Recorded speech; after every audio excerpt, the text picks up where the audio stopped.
Assalamualaikum warahmatullahi wabarakatuh. Bismillah, alhamdulillah, la haula wala quwata illa billah.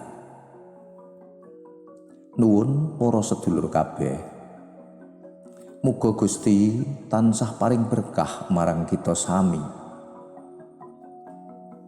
Ing kalodhangan wektu iki sing bakal kaaturake yaiku babagan cerita wayang kulit lan Islam ing tanah Jawa. Nalika para wali songo nggawa piwulang Islam ing tanah Jawa, sadurunge kuwi ya wis ana para wali sepuh sing nggawa ajaran Islam. Kawiwitan dening Syekh Subakir kang wus kondang kaloka ingkang numbali tanah Jawa. Nalika samono kahanane isih ngepasi jaman kraton. Akeh kraton kang wus dibangun ing jaman kuwi. Wiwit kraton sepuh sadurunge taun 1500 Masehi nganti kraton kang anyar ngadeke. Ing wektu kuwi akeh-akeh wong Jawa durung ngerteni agama Islam, ananging uga akeh sing wis ngerteni anane Gusti kang nyipta jagat sak isine iki. Yaiku lumantar piwulange para brahmana, para resi, para pandhita lan para leluhure.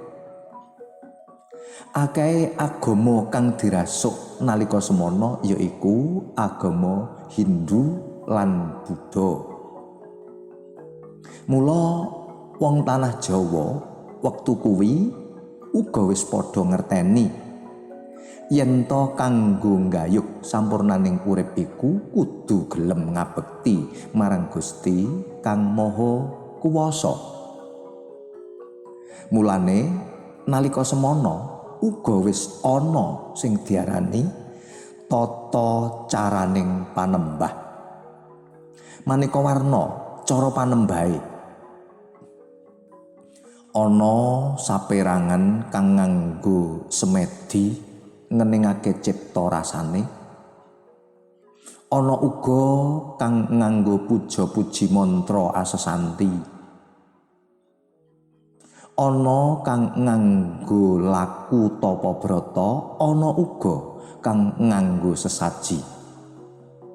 Mesthi wae kabeh kuwi karepe ya mung kanggo panembah pinangka rasa bekti marang Pangeran ya Gusti kang Maha Agung.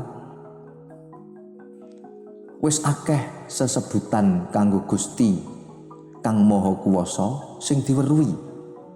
Kaya dene Hyang Widiwasa, Hyang Tunggal, Hyang Maha Nasa, Hyang Maha Agung, Hyang Tunggal Sejati lan sak piturute.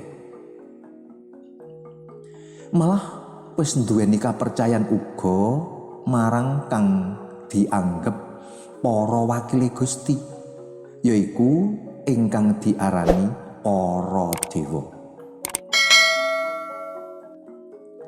Ana dewaning geni, ana uga dewaning banyu, ana dewaning bumi, dewaning angin, dewaning sandang pangan, uga dewaning pati.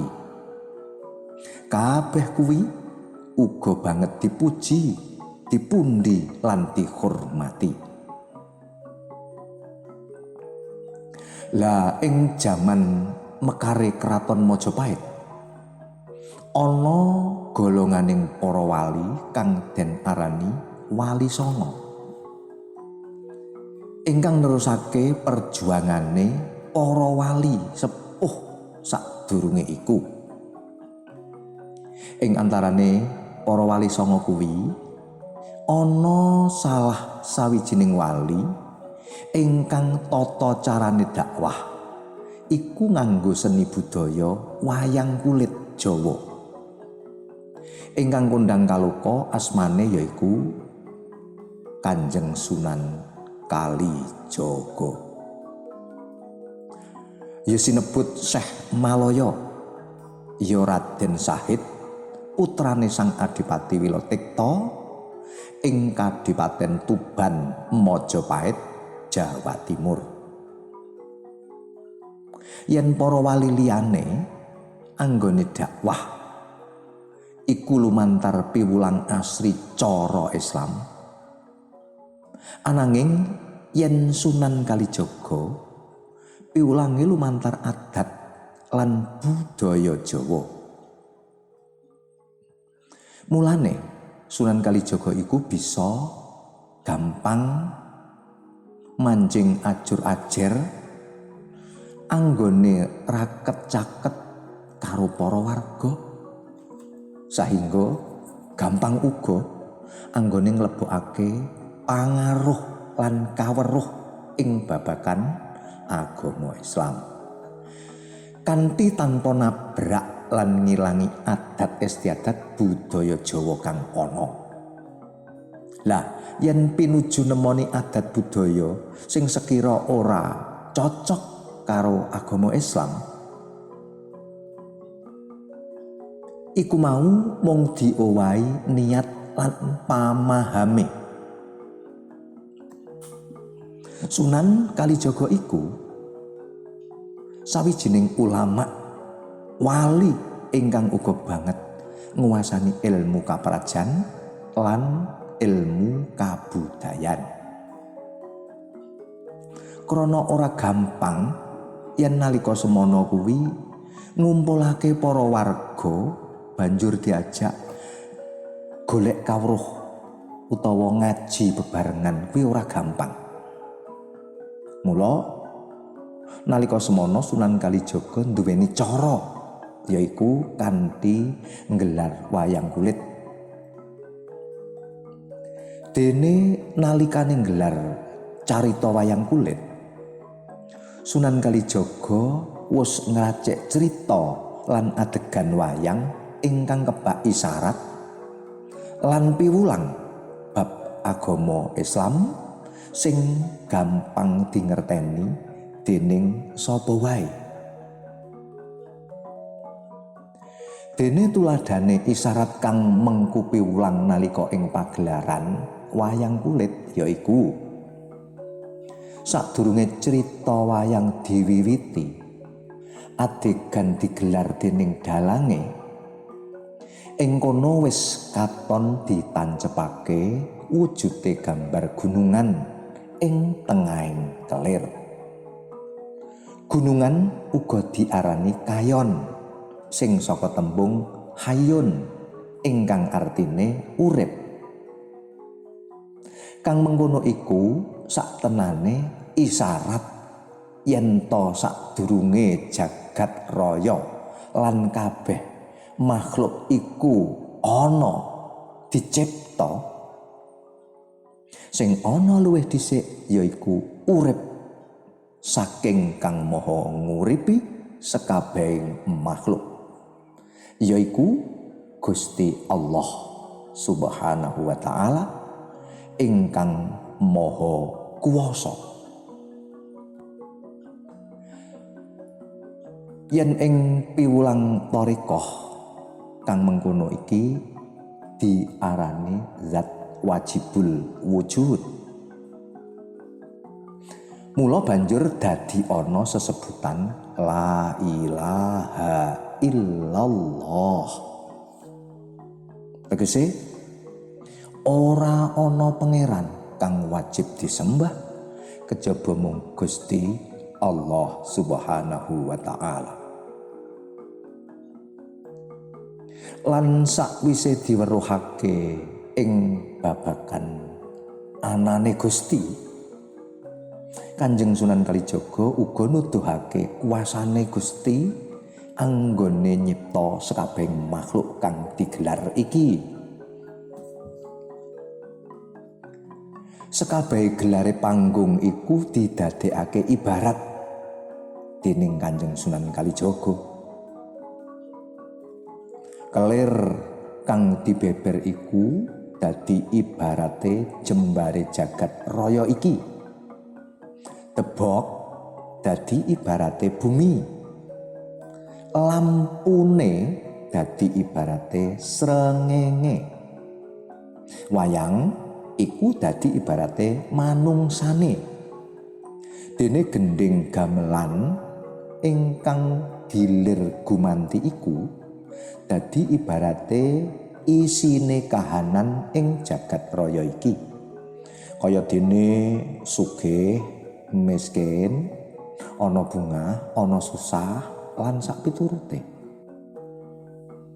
Ewandene dodokan kotak iku diibaratake sasmitaning Gusti marang sekabehing makhluk ing jagat raya iki.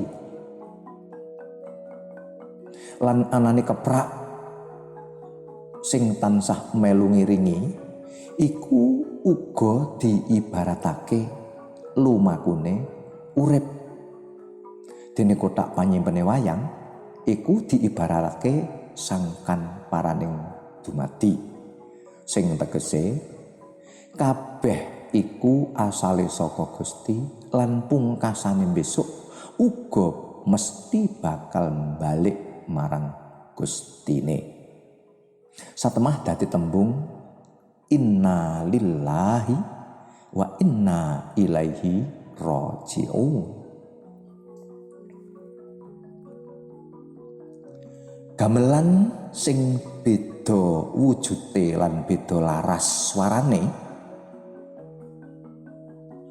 nanging yen iku ditabuh kanthi manut tata carane iku bisa ndadekake swara kang kepenak dirungu lan bisa ndadekake swasana ayem kelawan tentrem. Ingkang mangkono iku uga wujud piwulange Kanjeng Sunan Kalijaga lumantar gamelan Jawa.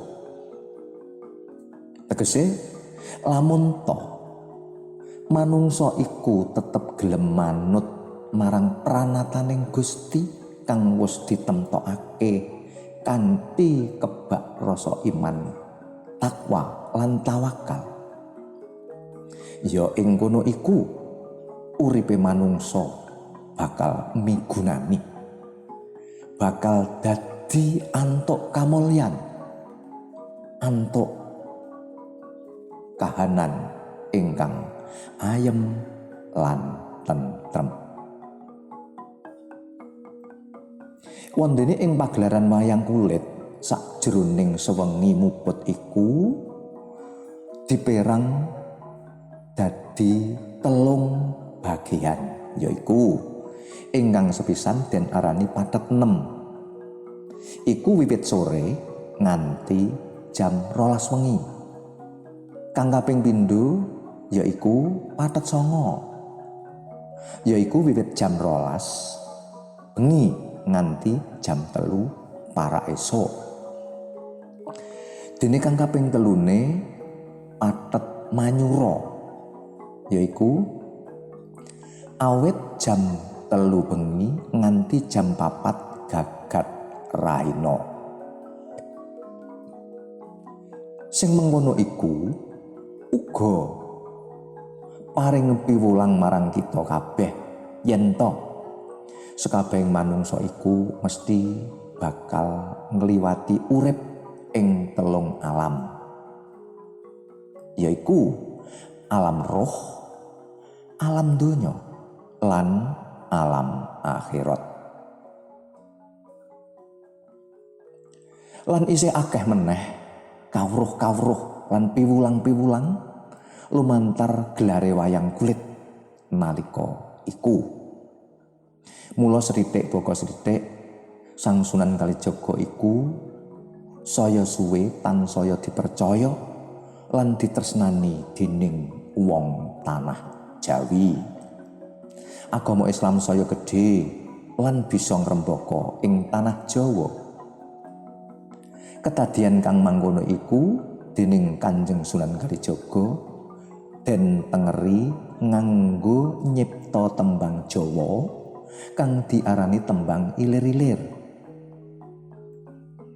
Dene unine tembung ilir-ilir yaiku lir-ilir tandure wus sumilir tak ijo royo-royo tak sengguh temanten anyar.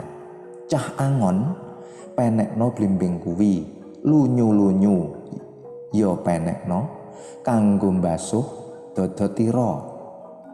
Dodotira kumitir bedahing pinggir dandamana jlumatana kanggo seba mengko sore.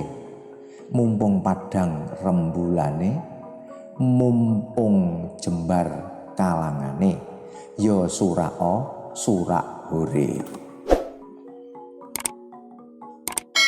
Dene tegese tembang kuwi yaiku nalika semono Islam wis bisa mlebu ing tanah Jawa ibarat tetanduran pari ngono wis wiwit nglilir. Katon ijo royo-royo disawang nyenengake banget. Dene senenge kuwi nganti kaya senenge manten kang isih anyar. Dene para warga iku dibasakake bocah angon, tegese angon marang uripe. Dikongkon menek blimbing kang lunyu iku tegese kon nglakoni salat kang 5 wektu senadyan to isih durung bisa sampurna rasane. Krana blimbing iku blingire ana 5, mula digawe ibarat jumlahe salat wajib kang uga ana 5. Dene tembung kanggo mbasuh dodotira iku werdine salat iku bisa kanggo ngresik badan lan tindak kaluputan. Kumitir bedahing pinggir dandamana jlumatana iku artine sepira akeh kesalahan enggal nyuwun pangapura marang Gusti dene tumindak kang kliru enggal diowahi kanthi bener mumpung isih diparingi wektu urip ing donya. Sabab ungkasaning urip kita mesti bakal sowan sebo ana ngarsaning Gusti Allah kang Maha Kuwasa. Ya ing kono iku kita bakal nanggung jawabi amal lan tumindake dhewe-dhewe. Para sedulurku, muga cerita iki migunani marang kita kabeh. Tetepo nastiti ngati-ati, muga antuk berkaing Gusti. Wassalamualaikum warahmatullahi wabarakatuh.